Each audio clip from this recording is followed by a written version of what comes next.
Bang, kenapa kok masih banyak banget yang beli iPhone XR? Kalau menurut gua alasan utama kenapa banyak orang membeli iPhone ini adalah dari segi harga yang sudah terjangkau. Serta banyak banget kaum TikTok yang merekomendasikan iPhone XR terlalu berlebihan. Contohnya, kamera iPhone XR ini lebih baik dari iPhone 11 atau 11, bahkan iPhone 12. Gue adalah pengguna iPhone XR baik sebagai HP utama di tahun 2022 dan sebagai HP kedua di tahun 2024. Gue pernah bilang di tahun 2022 bahwa iPhone ini sangat gue rekomendasikan karena dulu harga 4 juta dan kalian masih mendapatkan kualitas yang sesuai di zamannya. Tapi kalau kalian tanya di tahun 2024, iPhone XR ini layak nggak buat jangka panjang dan buat HP utama? Jawabannya kurang gue rekomendasikan. Kenapa demikian? Kita bakal bahas satu persatu di video ini. Oke, yang pertama, kualitas layar kurang. Satu hal yang wajib kalian pertimbangkan sebelum membeli iPhone XR ini adalah bagian layarnya. Layar iPhone ini memiliki kualitas yang sangat standar, bahkan ketinggalan zaman. Jika kalian planning untuk membeli iPhone ini, iPhone XR hanya dibekali layar Retina IPS display dengan resolusi yang hanya HD.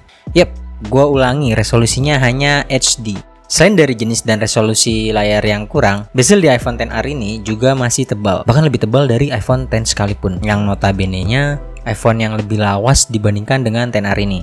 Menurut gua, banyak opsi yang lebih menarik dengan harga second 3 sampai dengan 4 jutaan, seperti iPhone XS jika kalian suka layar yang berkualitas. Bahkan jika kalian bisa cek di marketplace, HP-HP Android baru dengan harga yang sama, sebagian besar panelnya sudah menggunakan panel OLED, yang pastinya dari segi tampilan layarnya lebih hidup, warna lebih akurat, serta viewing angle yang lebih luas.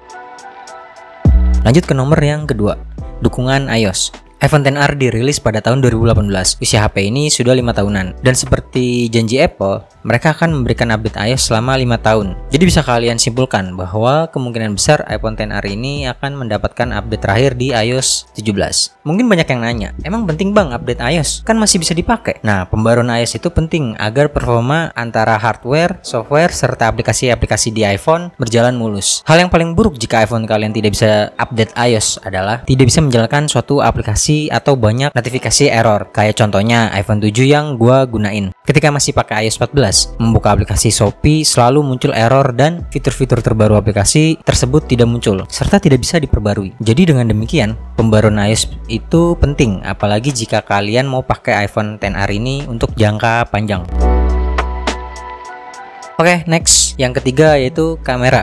Mungkin banyak banget yang bakal nggak setuju pada poin ini. Tapi menurut gua, kalau kalian pakai di tahun ini, ya memang kurang worth it.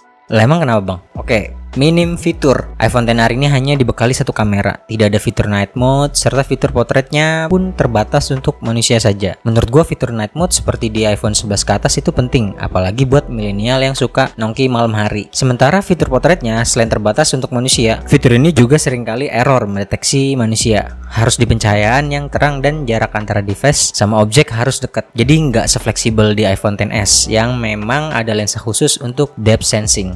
Tidak ada ultrawide. Emang penting bang? Menurut gue even fitur ini nggak selalu dipakai, tapi penting ada di tahun 2024. Sudut pandang yang luas di lensa ultrawide tidak dipunyai di iPhone XR ini. Di tahun 2024, lensa ultrawide ini sudah sangat menjadi standar. Even HP-HP 2 jutaan aja udah banyak banget yang pakai fitur ini. Bahkan ketika gue live di TikTok bahas tentang HP, salah satu pertanyaan paling banyak para user adalah iPhone mana yang udah ada fitur kamera atau lensa ultrawide-nya.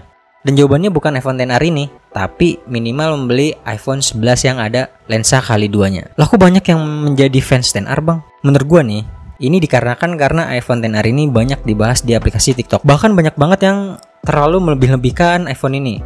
Memang kamera utama iPhone ini masih bagus, warnanya juga cenderung natural dan konsisten. Videografinya juga masih sangat stabil dengan fitur OIS-nya. Tapi jika ada yang bilang bahwa iPhone XR lebih baik dari iPhone terbaru seperti iPhone 11, iPhone 12, itu hoax guys. Lanjut ke nomor 4, desain dan build quality. Ngomongin desain, memang tergantung preferensi pribadi. Tapi jika ngomongin secara general, desain iPhone ini kerasanya udah jadul. Dari segi layar yang masih tebal, kemudian desain kamera belakang yang mirip-mirip iPhone lawas, hanya ada single kamera. Serta build quality yang hanya menggunakan aluminium, membuat HP ini tidak sepremium iPhone X dan XS. Tapi jika kalian suka iPhone minimalis, iPhone XR ini malah cocok buat kalian. Karena looknya lebih simple, tidak serame iPhone terbaru sekarang. Nomor 5, suhu cepat panas. Jika kalian adalah heavy user dan suka pakai iPhone untuk record video 4K, gue saranin jangan beli iPhone XR. Memang dari segi suhunya lebih stabil dibandingkan iPhone XS dan iPhone X. Tapi jika kalian planning untuk heavy user, lebih gue saranin minimal ambil iPhone 11 saja. Karena jika kalian paksa iPhone XR, ini untuk penggunaan berat, bahkan untuk record video 4K lebih dari 20 menit, iPhone ini biasanya muncul peringatan bahwa suhu device meningkat dan otomatis force close. Yang terakhir yaitu X-Inter. iPhone XR bekas yang beredar di Indonesia saat ini gue bisa bilang 90% unitnya adalah X-Inter. Kalian bisa cek dari berbagai marketplace seperti Shopee, Tokopedia, bahkan Xibox sudah jadi barang langka serta harganya yang masih tinggi. Artinya, jika kalian mau beli iPhone XR bekas X-Inter, kalian harus siap iPhone XR yang kalian beli bisa setiap saat kena blokir IMEI walaupun sudah dijanjiin IMEI permanen. Asalkan unitnya belum terdaftar di bea cukai atau belum terbayarkan pajaknya. Suatu saat pasti kena blokir sinyalnya. Apalagi dengan X-Inter ini rawan dengan HP refurbish. Jika kalian tidak tahu iPhone atau cara membedakan part ori dan KW, kemungkinan besar kalian juga akan mendapat part-part yang sudah bongkaran seperti bagian layar dan juga baterainya. Itu hal yang harus kalian pertimbangkan. Itulah alasan kenapa iPhone XR ini nggak gua rekomendasiin jika kalian planning membeli iPhone ini untuk jangka panjang. Tapi kalau kalian punya opini, silahkan bisa langsung drop aja di kolom komentar. Oke, terima kasih yang udah nonton. Kita ketemu di video berikutnya.